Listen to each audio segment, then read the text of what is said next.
I have been saying for the longest time, you've seen it on the channel, the 79 is so heavy with the train canopy. It's a big old farm truck. They're never going to fix that. We're at XTS. They're extreme touring solutions. Now these guys have got sensational trays and canopies. I'm going to show you them. All right, we're here with John and John, the two founders of the company, mate. Tell us how you started. Mate, it started about 3 years ago. Both myself and John worked in the caravan industry for a number of years, and we thought, you know what, let's have a crack at a company of our own. So we saw a massive gap in the market for trays and canopies, and that's why we decided to step out and start things. Yeah, we've always been like full drivers, campers, adventurers ourselves. And like I suppose a lot of guys, we're those guys at the pub on a Friday afternoon, why we do this to someone else, you know, like we can do better. And that's what we got into it. And over the last few years, we get out, use them and test them and come back and improve things all the time. And thankfully, what's annoyed us and what we've seen is improvements that the public's agreed, and we've had a heap of people join the STS family. All right, guys, I'm keen to have a look at these. Yeah, sweet, let's go check it out. All right. Now, obviously, the difference between this one and a 79 series is that the headboard. When we go the 79, we do go the extra 100 mil, so we have the 960 headboard. Yeah. And because it's specific to that model, we actually drop the return down as well, so it fits in better with the shape of the vehicle. Gotcha, right. So our entire product lineup we've designed, I suppose, to be more of a premium product for everyone. Yeah. So not everyone can afford to come and drop 30 odd grand straight away. I've got two sons, they're 21 and 23, and so the younger son's best mate, Bowie, he'd ring me up and say, mate, can I get a rooftop tent? And he got one off us. Then 6 months later, I'm ready for the canopy. Nice. And then he'll come back for the tray. And it might take him 3 years to do it, but when he's finished, he'll have that same product that someone's come and dropped it from the start, and it'll look like it's been done from the start, not a bad reno with add-ons. Great idea. So the way we set up our trays is they've all got 6 flush mounted tie down points. Right. Now, when people are fitting a canopy to it, we're not drilling through this, 4 screws to remove that, and the canopy mounting plate goes on its place. Wow. And then it's just thread and unbolt from the top. That way, if you clever. change vehicles, you can take the canopy off, keep for the next vehicle, put the tie down points back in. Nobody would know you've had a canopy on there. Brilliant. So you plus it's nice and clean from the 100%. outside then too. And then if you're just using it as a thing, you've got those nice tie down points there if you want to keep your sides on, so you don't have to use those ones on the side and come over your tray side. Yeah, nice. At the back here, you'll notice there's no handles. I hate the look of handles on the thing. I think it looks very agricultural. Yeah. Because even though it's just a train camp, it's got to look sexy. Yeah, absolutely. Everyone's cars is their rig, it's their pride and joy. Definitely. So it does have a Trundle standard though. That's under there. Yeah. Now that's on a magnet, so it doesn't chatter while you're driving along. First when we did it without it, and it always used to drive us up the wall. Yeah. Under here, we actually run the biggest Trundle in the industry. Like it's a massive usage area. So this is a dual cab tray, isn't it? It is. Yeah. So on a single cab on a 2400, this Trundle draw is actually 1.7 metres deep. Is it really? And it's 900 metres wide. So I use mine the cook-off. Yeah. Because unlike you, I wasn't born genetically with a lot of height. And anything that comes out of the canopy, I've got my elbows up around my ears. Yeah. And not only that, traditionally you'll have your fridge and everything set up there, your awning there, your table and chairs over there. Yeah. So it's nice to have somewhere to cook where people aren't shuffling past you to go to the fridge all the time. Sure. And usually you're backed up to the dam or the river or the ocean, and I can sit my Weber on here, it sits a bit lower. It's a good height and I'm out of the way. Yeah. But the problem is, I can never get a level camping site, so it's always rolling in on me, or used to. Or you'd be sitting there cooking, your mate comes over with a beer, there goes the snags. So we've actually put a trigger lock on them. So pull that, lock it out in position, it's not going anywhere. Oh. So regardless if you're on uneven surface or not, you can drive around that thing out, it's not gonna roll in on you. That's cracking. As you see under there, like it's a massive storage area. I've got customers that use this as a gun locker. Really? All the trays come with side standard. Around the side here, you'll notice they've got a real nice finish with an upsweep. So they all come with under tray lockers, but they're not drop downs, they're actually drawers. I saw this because I watched Josh's video the other week of him getting his installed. I just think that's brilliant. The dust proofing on it is heaps better. Is it? Like our first ones we were doing were just drop down, same as everyone else. Right. But because it's open at the top and not built in, it doesn't have this top seal. Yeah. So they're getting a lot of dust in them. Yeah. But not only that, I keep my recovery gear in there. Right. And every time I open it up, everything can fall out, you roll my snatch strap up again. So this way you're able to fill it right up and utilise that area. At the front here, we've got adjustable guards. We've got the optional water tank, which pretty much everyone adds. Yeah. And we upgraded it only several months ago from alley to stainless steel. So it's 100% food grade. So you get no plastic or tinny taste out of it. And they've all got a pump in place as well. Yeah, nice. We also added covers, so when your things are, you're not looking at it. It's not an eyesore because it's got to look good. Does have to look good. And you always get a bit of movement with your headboard when you're traveling, so I've actually put extra reinforcement there as well, Right. to prevent that headboard movement. It looks like a nice tray too, though. It's got it. But if people don't get an electrical system, we just bypass the pump and it works on gravity feed. Yeah. Basically, that's your tray. Come out here. Secret door. These are all pre-sold, getting ready for install. Are they? I'll show you on the one that's actually getting fitted at the moment. So this customer's getting probably what is our most popular setup is a 1600. Right. Now on that, we've redeveloped them all a bit, over a year ago now to be all flat floors. So you don't have to build that false floor up. Beautiful. And as I said, everything was designed to be modular. So if you can't get everything straight away, you can ring us up in 6 months and say, I want a fridge cage. And you just drop a T-nut in the uni-strut, slide on and bolt it. So you can completely rig everything out. You can put tie-down hooks and hockey straps and your stuff. Guy before he had his tie-down hooks there and there, he had his fishing rods up top. Yeah. We redeveloped this, the fridge cage, just recently. That's got a drawer underneath. Oh, okay, that's what the... That's right, just somewhere to put your cutlery, your fire starters and that. Yeah. Everything's one handle now, so you don't have to put your beer down to open anything up.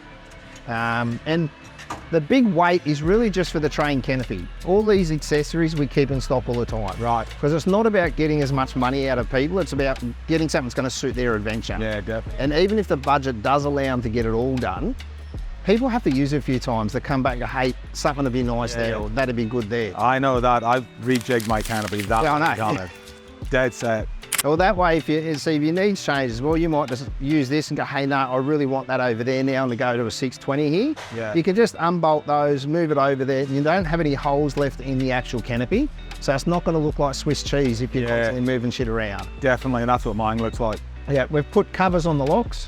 So they're actually, this guy's got central locking. Righto. So you don't get the thing move around and damage the solenoids. Yeah. But it's still accessible just by removing that. Our installers here, they're actually all tradesmen.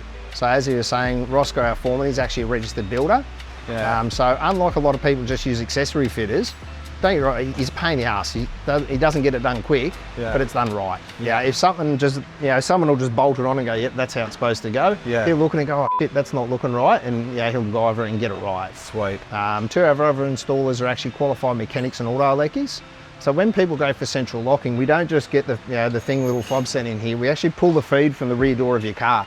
Do you? So that way you're not running multiple fobs. Just quite simple. If you lock your car, your canopy's locked. Yeah, brilliant. The jack-off points are all pretty easy to get to as well. We'll keep the legs here at all times. Right. So to actually take this off, where I showed you the mounting plate underneath, 2 little screws to remove that, and the bolt's under there. So we've kept that nice clean look. First one, the uni-strut was here and the bolt went down through it, and it just looked ugly. So we've repositioned that back so it's out of the road. And you can actually, that's a nice clean look, but being 2 little Allen keys, bolt there, unbolt, off she comes. Very easy. And then it locates in nice and easily. 100%, if you have a look around here, there's those systems. So all those are bolted in, utilising this system. And it's just little T-nut in, slide along and bolt wherever you like. That's so good having a false floor already done. Yeah, it's just clean. And it's actually given us an extra, I think it was 30-40 mil in the height of the opening of the door. So the height remains the same, but the door opening, which gives us because you don't have that lip. Exactly, and that's what that drawer, we've been able to do that drawer. We've been able to get a bit more height of the pantry. So what size of fridge would go in that? 85. Okay. But 79, you will fit the 130, the Bushman 130 in it. And then lights of their own lights. Look, everyone's are reasonably similar. Yeah. You think it'd be an easy purchase. It took us 2 years to find one. Right. You go over there and there's just thousands of different types. Yeah. But these ones have got a nice metal casing, double side tape, screw on each side, white and amber, and they're fully dimmable. Just push and hold and it just dims them. I've got lights very similar to that because I had other ones. The switch kept stuffing up on me. These ones, because the switch is in much better. Well, that's anything that we put to market. We don't just, bring it in and start straight away. We use it ourselves. Yeah. So we'll get out and use it, and basically we'll come back. We'll go, no, we don't want to put our name on that. Yeah. Because we really don't see ourselves as just a train canopy company. We're trying to create a brand culture. If you pull up at Fraser, next to the guy who's got a Chev 2500 of everything. He's got aircon in there for his dog in the back. Or you pull up next to Bowie, who's just got the canopy and the roof. You look, oh, XCS, fuck, they're good people, you know. We're drinking buddy this weekend. Yeah, good. And that's that kind of culture we want to create behind the brand. Yeah. So yeah, we don't just see people as a customer. We get just as excited as them when they jump on board or they pick one up. Oh, I love that. That's really nice. We don't do a lot of two-wheel drives. I don't think we've ever done one. Most of them coming in are like, they're rigged. So they'll come in and they'll get this first, and then they'll go and get the lift, and then they'll get the suspension. They'll get the bigger wheels, and they're going to go out and, I suppose, create their own adventure. Absolutely. That's what it's all about. That's why we do it. 100%. Yeah. I've done it my whole life. Like, we were caravanning and four-wheel driving and camping, and it's something that we're passionate about, we enjoy doing, and that's a lot of these changes have come by getting out and using. I travelled with my spare underneath for ages, and then we're out at Glasshouse having a bit of fun. I got bogged a few times. In my defence, I was leading and the puddles were a lot deeper than they looked. But now I've got a call over the radio, Foggy's, mate, your spare's back here in the middle of the track. And so what had happened, obviously, spare's a low point when it's hit a couple of times, it's bent the bracket that holds it up. So the spare luckily just dropped clean down. Did it, yeah. So that's why I recommend everyone to get the spare wheel holder on the back now. Even if you don't utilise it, it gives you the option of carrying a second spare, but since I put it on, never had Plus, you want to have the Trundle drawer too, I suppose. I mean, that's right. Good usable spare. No, we can do the Trundle and the... Oh, okay. Yeah. So we attach that to the frame of the Trundle. Yeah, if you have a look under there now, he's got his existing one under there still. Oh, wow. So there you go. I trialled it like that and I did get like a good 7 months before I lost it. Right. But if you're just doing like adventuring, not going off-road, it'd probably be fine. It would be fine. Well, but if you are looking at doing a lot of tracks and that kind of stuff, it is a much better option to have it on Absolutely. the back. And that's why a lot of people do, this customer's done, they've 1800 or 1600. That way it's sitting on the actual canopy a bit. But not only that, it doesn't overhang you. If you go to here with a canopy, then put that, it's overhanging your tow bar considerably. So if you do any towing, it's going to foul your turning Plus, you've got a lot of weight back here too. That's right. So that's why everything we do, the water tank's in front of the headboard. We've got the fridge and battery put right at the front. So all that weight is over your rear axle or forward of it. And these are all adjustable by the looks of it too, so any size tire will fit on it. I'm very impressed. And then up on top, so do they come with There's a few different options. Basically everything's modular, so you can say that's a basic, I want this, I want that, and build it up to where you want it. So they come with the Trundle and the side drawers standard, but other than that, it's really just how much you want and how much you don't want. Cool. So that's the low profile rack, which is the most diverse one, and that's the one most people go for.